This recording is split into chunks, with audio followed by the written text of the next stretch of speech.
Well, the other day I was sitting in a committee meeting, and it was just all guys. The girls were running a little late. You know how that is. And so we were sitting there talking, and like guys do, well, what are you going to do this weekend? And we were sharing. I said, well, I'm going to Oklahoma. He said, what are you going to Oklahoma for? I said, I'm speaking, affirming the faith. And one of them said, why did they select you? And I said, well, I don't know either, because I'm the only psychologist among all the preachers. And one of them spoke up and said, well, maybe the preachers need a little counseling. And then one of my colleagues said, no, maybe Cravens needs a little preaching. And before, I could even have my turn, I said, well, I was about ready to speak, and no one said, well, every seminar has to have one speaker where they can make fun of, and they really invite him just to see if he knows what he's talking about. And just off the tip of my tongue, I said, I thought that's why they invited Ralph Gilmore. And so I know that I have to apologize for him, because you know how Christians gossip. So as soon as we get back to campus, he's going to hear what I've said in that committee meeting. Well, folks, I have been assigned this topic, and believe it or not, I did prepare a lesson for you.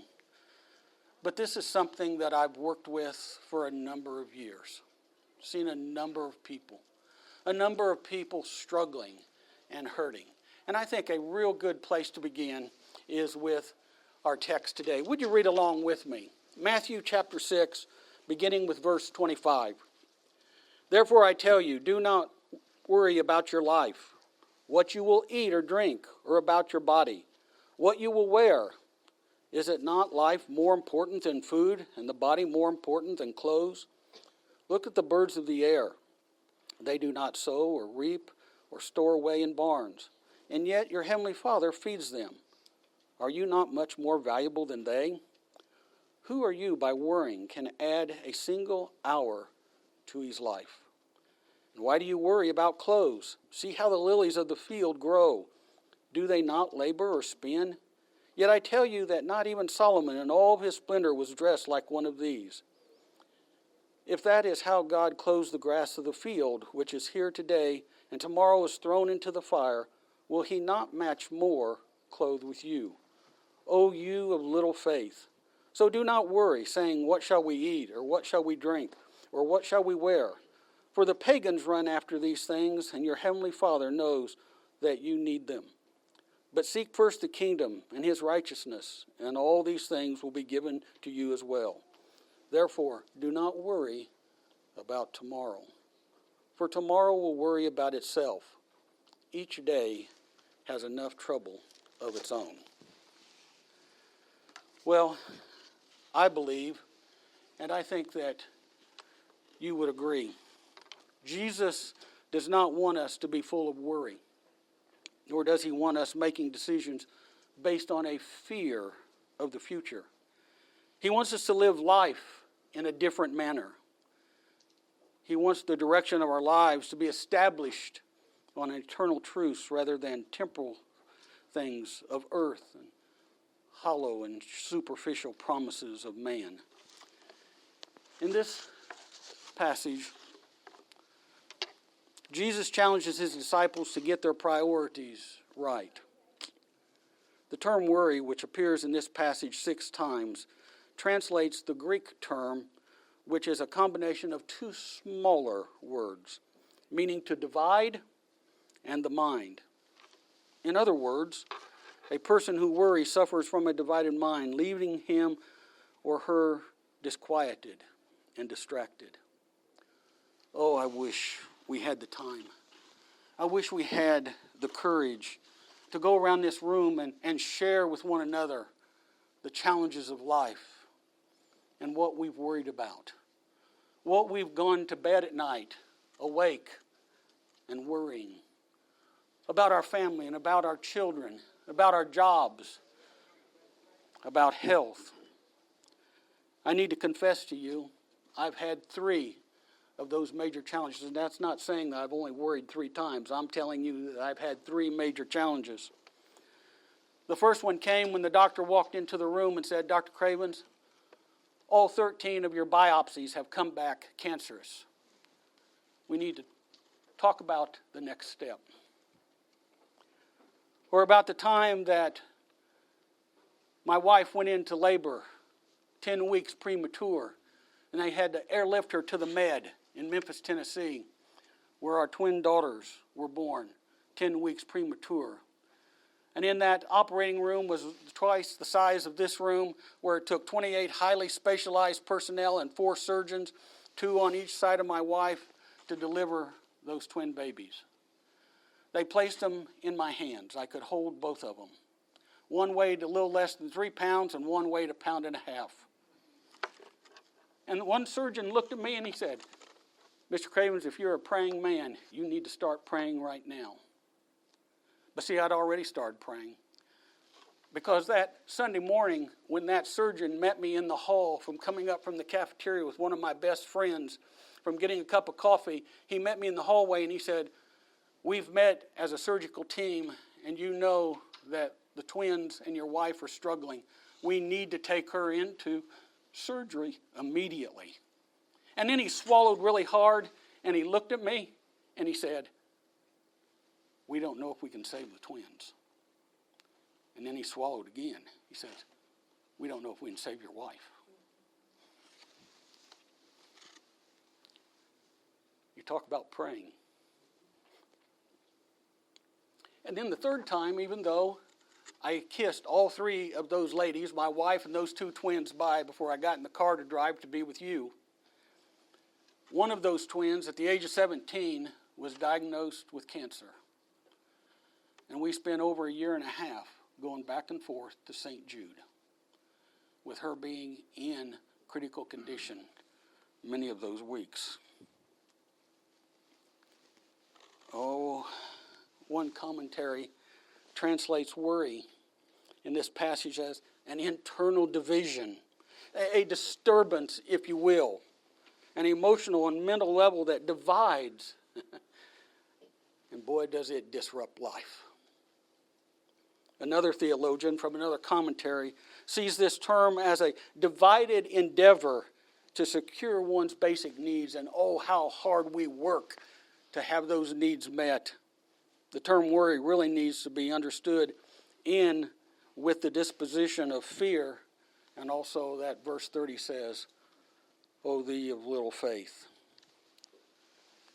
Well, how we go through our lesson this afternoon, I believe it's important for us to understand what we currently mean by worry and other closely related terms. Terms that we hear and use every day, every week, that we hear on the news, we read about.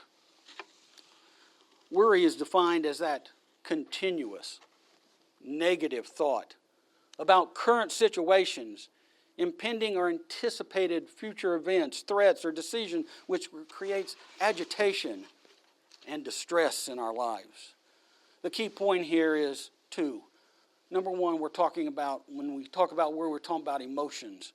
And then we're also talking about how that occupies our mind. Worry is a cognitive task. It's a cognitive event. On the other side, we talk about anxiety. And that is the persistent feeling. So worry is cognitive. Anxiety are feelings. People say, well, aren't those the same thing? Well, let me ask you. Have you ever had your head say one thing and your emotions say something else when those were in conflict? So there is a difference. This persistent feeling of uneasiness, characterized by an unpleasant state, this inner emotional turmoil, if you will, of apprehension, and many times with physical complaints. Worry and anxiety are often compared to and connected to fear.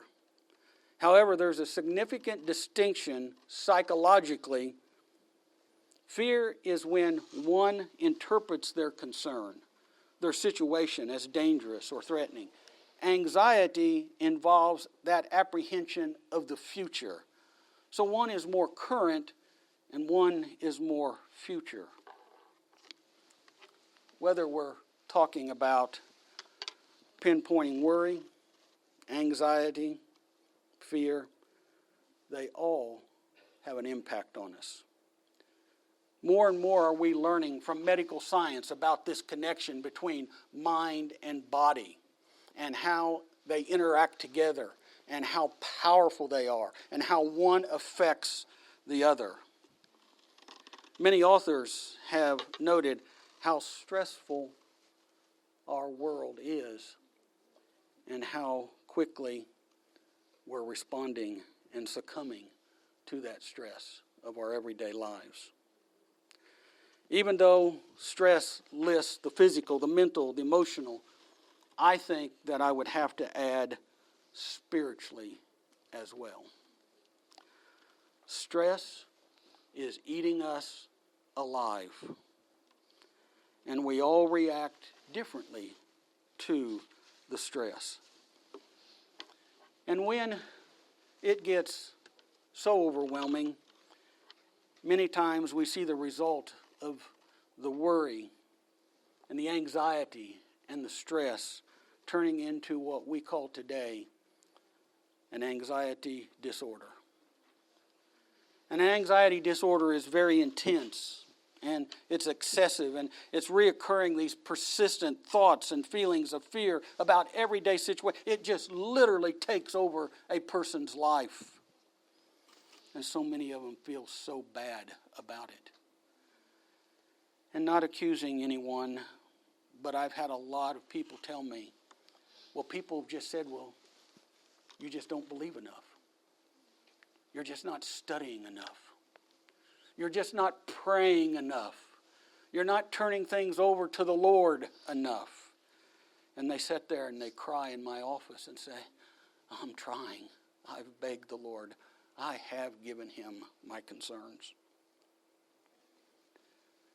Many times these thoughts and feelings are very difficult to control.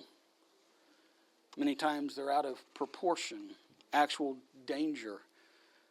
A lot of times people think of even taking their own lives because of these thoughts and feelings.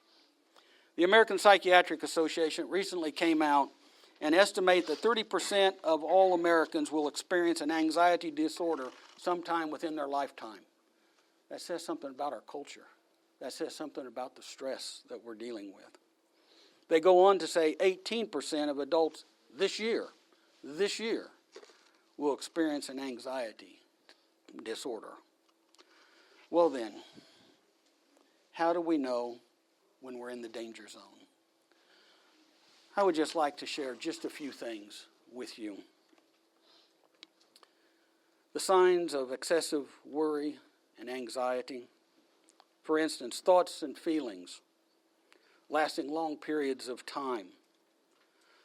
Feeling restless, keyed up, or on edge more than usual. Being easily fatigued, physically, mentally, emotionally, just so tired. Difficulty concentrating and staying focused. Withdrawing socially and avoiding events. Being easily frustrated, irritable, acting out, angry, as well as a whole host of physical symptoms.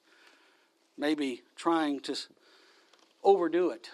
Maybe just getting so frustrated and so tired that we just give up. I have permission to tell you this. She thinks it's somewhat cute now. She did not think it was cute at the time. As I mentioned to you, one of our daughters was at St. Jude, and she was in intensive care. And my wife was staying at St. Jude with her because they wanted a parent there. And I was at home, stay-at-home dad, trying to keep the home fires burning, trying to take care of the other two children. And it was one of those days where our other twin, she just was exhibiting a lot of these symptoms. Now, you need to know that our twin daughters are as different as night and day. The one who's a school teacher, the one that had the cancer and was at St. Jude at that time, is like Winnie the Pooh. Oh, let's just all get along. Let's have a party. It's sunny outside. Everyone's happy. And the other one, which was home with me, is like Clint Eastwood in female clothing. She'd just soon tear your leg off and beat you with it, just have to even put up with you. And she was stomping and snorting, and she was just acting out. And finally, I turned to her as she was walking down the hall, and I said, Nicole Aaron Cravens. And she turned at me and she said, and yes, I've prayed about it. And I said, good. And I turned around and walked the other way. Well, I went down and knocked on her door later and asked if I could talk to her, and she invited me in. She started crying. I took her and I held her. I said, what's wrong, sweetheart?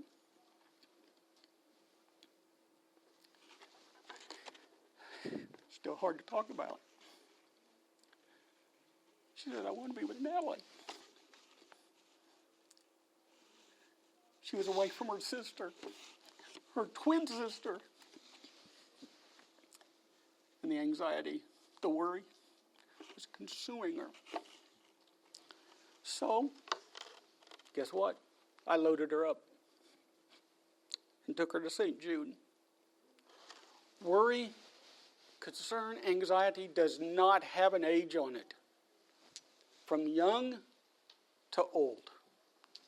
We all have struggles. We all have concerns that sometimes consume us. Researchers now know that worry and anxiety is a repeat ongoing of this daily stress, the challenges that we meet in our life, at home, at work, at school, in our community. I've been following Dr. William Colmers, who is a University of Alberta professor. And even though he is a very well-trained pharmacist, he's kind of ventured out beyond his scope and is really looking at this stress and the stress factors that we're all dealing with. And he's really looking at what's happening psychologically and physiologically and the medicines that are being used. He's trying to understand why stress affects us all differently and to identify possible new therapeutic approaches. We have some good approaches, but we need to understand this a whole lot more. We know that the body is designed to deal with stress thanks to this fight or flight response. Normally, this response reverses once the danger is over. But the overuse of this stress response can also end up causing these excessive thoughts and worries and fears and anxieties. The debate still exists whether or not anxiety and worry has a genetic connection. I believe there is. We just cannot say for a fact that there is a genetic disposition that is passed on like a number of other health diseases. Folks are getting very, very close. But until they actually can state that, we have to be careful. But I've seen it. I've seen it in families. I've seen it over and over again, that these things just don't happen. There's some connection there, whatever it is. But we do know that there is a genetic connection from anxiety and other psychiatric disorders, like depression, to the point even of folks thinking about killing themselves, these suicidal thoughts. Additional studies show that women are much more than twice as likely to suffer from worry and anxiety, which really surprises me because I've said for years and years and years, women are a lot stronger than men. Do you know why? Because women are more open. They're more ready to express what they think and how they feel than men. Men would rather die of a heart attack than let someone know what they're thinking and feeling.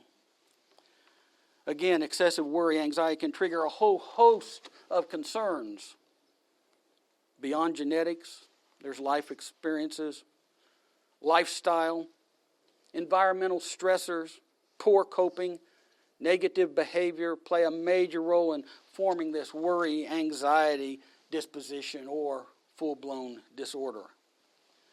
Men who experience persistently moderate or high levels of worry and anxiety and stressful life events over a number of years have a 50% higher mortality rate than women. That should get our attention.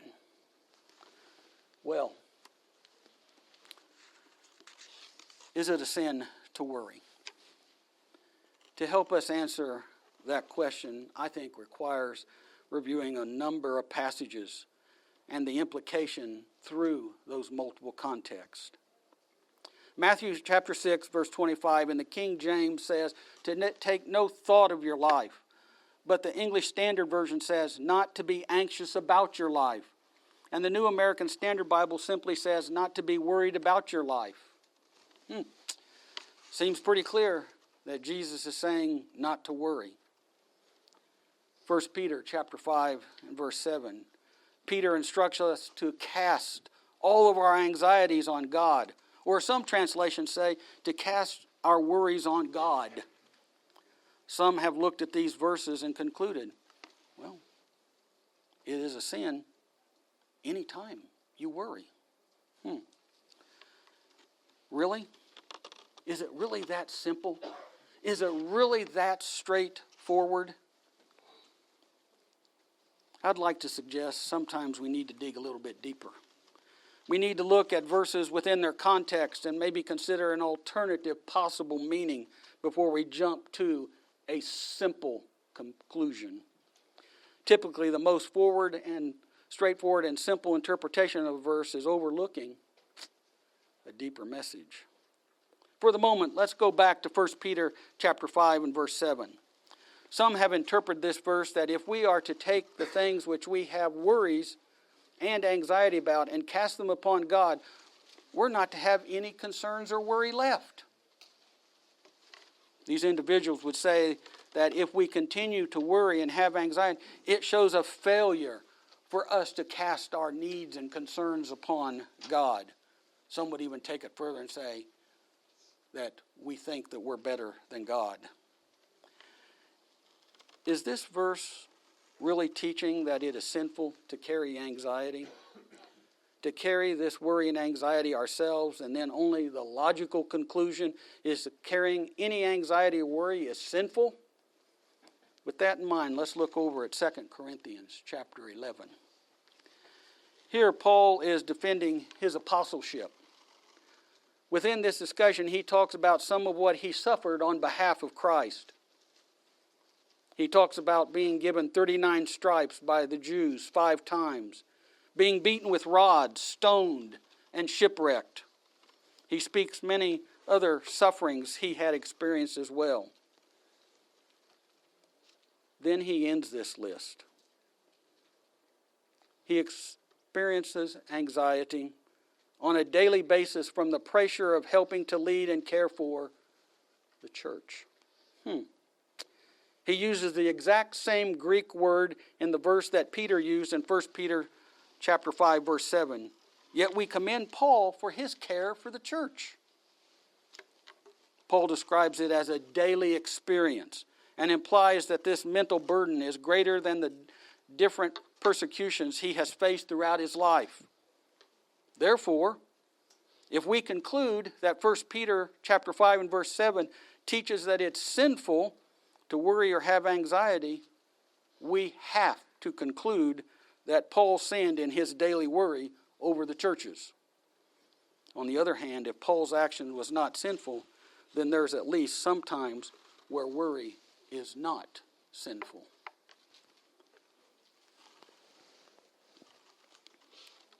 I find it interesting that this is not the only account of Paul worrying that we have within the Scriptures. In Acts chapter 27, Paul was being taken to Rome, if you remember. He spoke to the centurion that he was concerned or worried that the ship would be destroyed and they would die if they set out on the journey. However, as we keep reading, we find later an important addition to the story. Verses 21 and 25, we learn of God's revelation that all would be spared. But earlier, Paul was concerned that they would die. The feeling that he had the first time could not have been God's revelation, because God's revelation would have come to pass. Paul's own worry is seen here. He worried that they would die. Paul was human, just like us. And he dealt with worry just like we do. Another example of worrying can be seen in the Bible's account of Abraham's life. There are no doubt multiple times we could consider. After all, when Abraham and Sarah came up with their own plans to address having an heir, do we think this idea came from confidence and careful planning? Were they not the result of worrying? They worried as whether or not they would have children. A very understandable worry. A human worry, just like the many folks that I've sat with over the years who were struggling and trying to have a child. That's not the only time that Abraham worried, however. Abraham worried that the people of the land would kill him so they could take Sarah as the wife for one of them. The Bible account records 2 occasions that Abraham and Sarah lied about their relationship so that they could placate their fear. I would say their worry. Yet another Bible example of worrying can be seen in Gideon. Gideon also dealt with worry in several ways. When it was time to tear down his father's idol, he did it at night. The Bible accuses him of fear, but there was no immediate threat. So we in psychology today use the term anxiety instead. He was apprehensive about what might happen.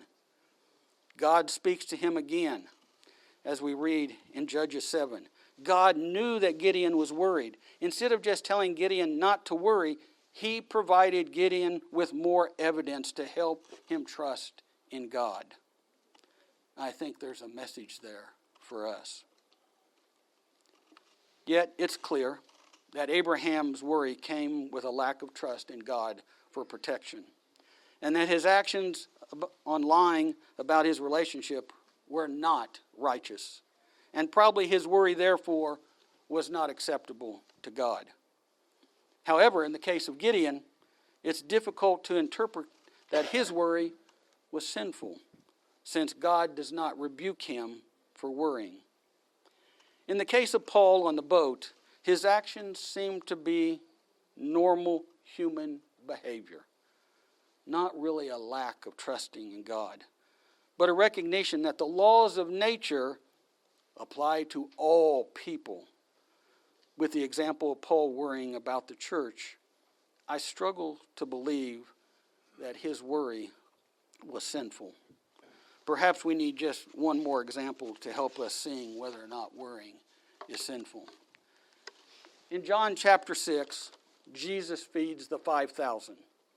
The multitude followed him, and then the next day wanted him to feed them again. Instead, he engaged them in spiritual discussion, and many of them decided that what Jesus offered just wasn't what they were interested in. So they turned back from following him. As you read, you know that Jesus was a bit disheartened. He asked the apostles, "Do you want to go away as well?" Yes, Peter's response is powerful. Yet instead of replying with thankfulness, camaraderie, or encouraging words, I think Jesus reveals some discouragement in verses 70 and 71. We need to remember, Jesus was 100% divine and 100% human. He knows both worlds. After 40 years in this counseling business, I've come to believe that the vast majority of time when a person is worried and anxious and depressed, they have a legitimate mental, emotional concern, and it is not indicative of their spiritual weakness. They're wrestling with life. They're doing the best they can. They're talking They're praying. They're reading. They're studying. So then, when is worrying sinful? I think it can be connected to sin. And through this list, even though this is not an inclusive or a complete list, it at least gives us a basic understanding of what worrying and when worrying can be sinful. If I'm letting the physical take priority, in Matthew chapter 6, verses 19 through 24, as already mentioned this weekend, we cannot serve two masters. If I don't have the right attitude, and if I'm unwilling to involve God, like Philippians chapter 4, verses 6 and 7 reminds us to not be anxious about anything, but in everything by prayer and supplication, with thanksgiving, let your requests be known to God. If I'm proud enough to think that I can solve it myself, Galatians chapter 6, verses 2 and 3 teaches us to bear each other's burdens and to not think that we're something when we're nothing. I need God's assistance always, and my spiritual family frequently. I mentioned to you one of the first major challenges in my adult life was when that doctor said, yes, you have cancer. And I don't know how it happened. There were a couple people with me and Sandy at the doctor's office. But I was kind of in a fog. And as we were leaving from Jackson going back to Henderson, folks, this is the truth. When we got to our house, we had to park 2 blocks away. There were more faculty, staff, and church members at our house. I couldn't even park close to my house. But what a welcoming.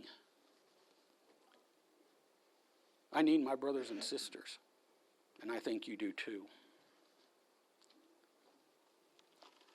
Or if I become so resigned to it and I just quit trying to improve. All areas of life, God expects us to hang in there and to grow and look for ways to improve and to get stronger. Well, but what's the takeaway this afternoon? Overall, I really believe in my heart of hearts, and over the years, and as much as I've studied, I'm really cautious about saying that worry is sinful. Can it be? Yes, it can be.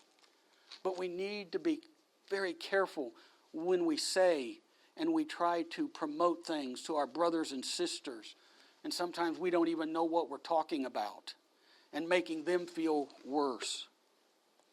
But secondly, that God truly, truly wants to be a part of our lives and wants us to share our concerns with him. 1 Peter chapter 5, verses 6 and 7 tells us to be humble. That we need to humble ourselves. Humility causes me to realize that I need help in this old life. My problems, so I can share them with God, but also share my worries with God because I know he cares. When one of our children is upset, hopefully, like Ralph and Steve talked about last night, that we will be there. We will go the distance with them, that we care and love them so much. And because we're a little bit older and hopefully a little bit more experienced, we know a lot of their concerns and worries will be short-lived, just like in our lives. But we still need to be there, just like God is there for us. As he knows many of our concerns and worries and anxieties will be short-lived, he is still there with us, as a good father needs to be. Sometimes I've done better at that than other times, but I've always been cognizant that I need to be there and do what I can. And our God is cognizant. He knows us better than we know ourselves. He knows the number of hairs on our head, or for some of you, the lack of hair on your head. He knows us. And He wants us to know that we can come to Him anytime that we need.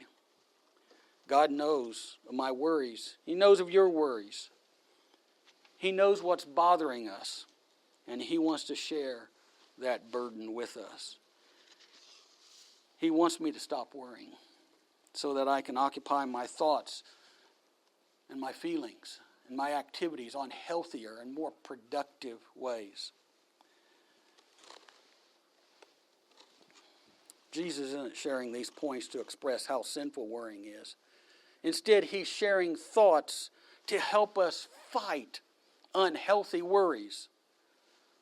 I think about the text from that perspective over and over again.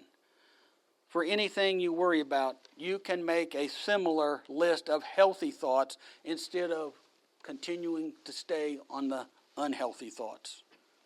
Now, briefly consider the outcome. If you work to change your thinking, and I'm not saying that it's easy, but if you live with a lot of worry, it can be miserable. It can affect you. It can affect you in a number of ways.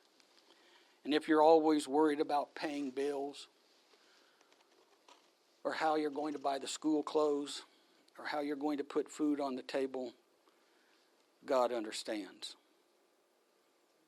These are important things, and they're important things to God. But God, with our belief and our motivation, can help us take care of these things if I'm working to be faithful to Him. God knows what we need. He knows what we need. He knows what we need before we even know what we need. He just wants to be included in our lives. The world worries because they don't have God on their side. But we do. You see, if we work to change our thoughts, kind of what we call cognitive behavioral therapy in my line of work, or what some folks have called the 1-2-3 approach. If we really understand that simplistic formula, even though it's challenging to do, it literally can change our lives. It can change our thoughts.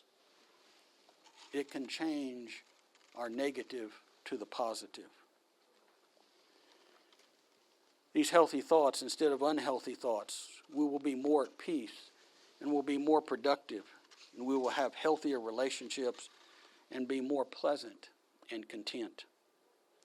Changing these thoughts is what we call in counseling reframing. Seeing things from a different perspective, doing something different, trying something different, feeling different. Changing what you're thinking and feeling has really some significant power behind it. If you would, turn back to Matthew chapter 6 where we started. And if we use this cognitive behavior approach, if we really try to reframe our negative to the positive, I think you get a pretty good glimpse of what we're talking about. If we're truly, honestly, and sincerely acknowledging, we affirm that there's more to life than just essentials. That we accept that God takes care of the birds and the flowers, and He'll take care of us. My question to you is, do we really believe that? Do we believe that? That we adopt the fact that worrying is really not effective. Again, if we had time to go around the room and to kind of share our hearts and our minds and our souls, I think the majority of us would have to admit worrying's like a rocking chair. It gives you something to do, but you don't get very far. Acknowledging that we should and need to be different than the world. That we anticipate that God knows us and our needs, as we've already said, before we even state them. God's on our side. God's not against us. Satan is. The world may be, but God is on our side. Amend your focus to be more on spiritual things than on earthly things. Ask God to bless you with what you need. Appreciate that there's enough to do in the moment without worrying about the future.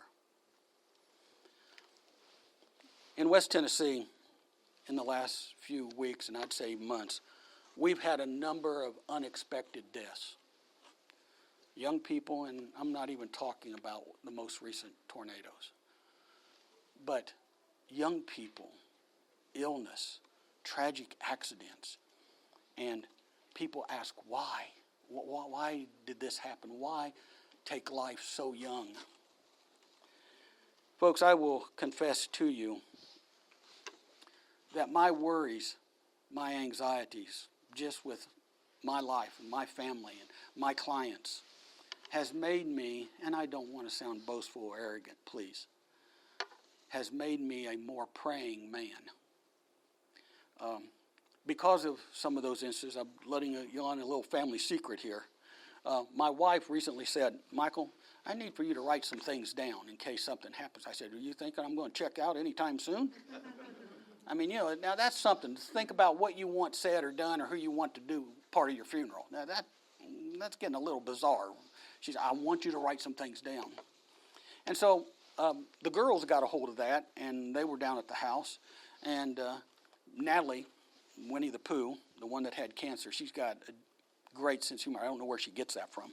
But she said, Dad, what do you want on your tombstone? I said, is this the whole family ganging up on me? And I thought, and seriously, I looked at her and I said, Natalie, on that tombstone I would like inscribed, he prayed. And then I paused and I said, and then on the other side I want engraved, I told you I was sick.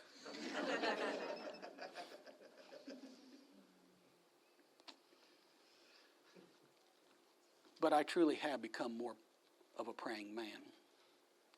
Less time worrying, more time praying. Well, right along with reframing these spiritual thoughts, I would like to also suggest to you part of my world, part of psychology and part of medicine and part of counseling. When I was younger, some of the older ladies of the church would come up and they'd grab my cheek and they would pinch it. I always loved that. And they'd say, young man, if you'd just leave that psychology stuff alone and just stick with the Bible, everybody would be a lot better. I'd say, yes, ma'am. And then turn around and roll my eyes. But folks, what our topic is today, is where psychology and the Bible walk hand in hand. There is no discrepancies. It is like a dovetail. What psychology has to say, Scripture has already written. And these can work together. We've got what God wants us to know and do, and what a disciplined field has learned and is trying to tell. And you blend those together and it can be a powerhouse. For instance, practicing a little self-care. When people are worried and anxious, they stop taking care of themselves. I've seen it too many times. Self-care is so important. Your diet, your exercise, your sleep, your recreation, building relationships. A lot has been talked about relationships this weekend. And I echo that. Staying active in your family, staying active at work. I know that it's hard. I know that it's stressful. I know that you're tired. I know you want to go to bed. But stay active in church. Don't miss services. Stop the clock. Educate yourself. We have a term that we call bibliotherapy. I tell a lot of my clients, you can teach yourself some of the things that you're coming to me for me to teach you. You can read it for yourself. Read about worry. Read about anxiety. Read about these passages in Scripture. Study when you have time. Help educate yourself. Learn some good problem-solving skills. Now, folks, I'm not making fun of anyone. I'm really not. But I have learned over the years, people who come to counseling, they could not get out of a wet paper bag. They're so confused. They're so frustrated. They're so lost. They don't know what to do. And helping someone learn some problem-solving skills can take care of a multitude of problems. Write down your worries, your stressors, your concerns, and then prioritize them. We'll come back to that. Talk about your worries. Share with a trusted, confidential friend, a person that you can trust, just like Steve and Ralph was talking about last night. Pick someone that you know and that you can trust, that you can share your life with. Maybe even counseling. Learn to say no, as well as to delegate other things that are causing so much stress and so much worry and so much anxiety. Folks, it is not a sin to say, no, thank you, I cannot do that right now. Thank you for thinking about me. Thank you for asking. But I've got more than enough on my plate. The Lord understands that. He understands you. He knows that He's not going to give you more than you can handle. But sometimes we have to help take care of ourselves. And then pick a specific time that you will think about your list. That worry list, that anxiety list. Go over it. Prioritize it. Spend a little bit of time with it and then move on. Don't stay with it all day. And then challenge your thoughts and your feelings. And embrace the uncertainty. That is called life. Distinguish between what is solvable and what is not solvable. And then tackle that which you can. Put those things aside that you cannot do anything about, even though you would love to. Tackle that which you can solve. Put your problem skills into action and set deadlines. It's amazing to me that people who really struggle with worry and anxiety, it's kind of like a train leaving the station. And boys, it goes down the tracks, it just picks up speed. And that's all they can think about. We've got to put on the brakes. Try to see the humor in situations. If I'm not mistaken, I'm told that laughter is good medicine. We need to laugh at ourselves. If necessary, think about medication for a short period of time. Folks, we have some very good medicine out on the market. We have some medicine that has literally given people their lives back. People say, I don't want to take that crazy medicine. And I say, well, can I talk to you about that? Sure. Say, if you had diabetes and they say that you need an insulin or an insulin pump, would you say no? Or you go to the eye doctor and say, well, you're getting a little older. You might need glasses. Are we going to say, no, I don't want any glasses. I want to drive blind. The medicine we have only helps our brain do what eyeglasses do for our eyes and what insulin does for our system. And then spend time in prayer and Bible study as you reframe your worries. Well, last but by no means least, within the last couple minutes, we need to remember Jesus in this passage is probing into the heart of His followers to ask them if they value life more than the kingdom and righteousness. Perhaps the best way to think about worry is that Jesus doesn't call us to be careless about provisions in life, but to maybe be a little bit more carefree of these earthly matters and more dependent on Him. Some folks may find in this text an opportunity to be lazy or an opportunity to do everything in a reckless or unwise manner. Jesus isn't encouraging His disciples to be reckless. Instead, He's calling them to follow Him and see that following Him and seeking first the kingdom and righteousness reshapes our minds and our hearts and our souls, all of what we value most. Then and only then can we truly reach higher and affirm our faith.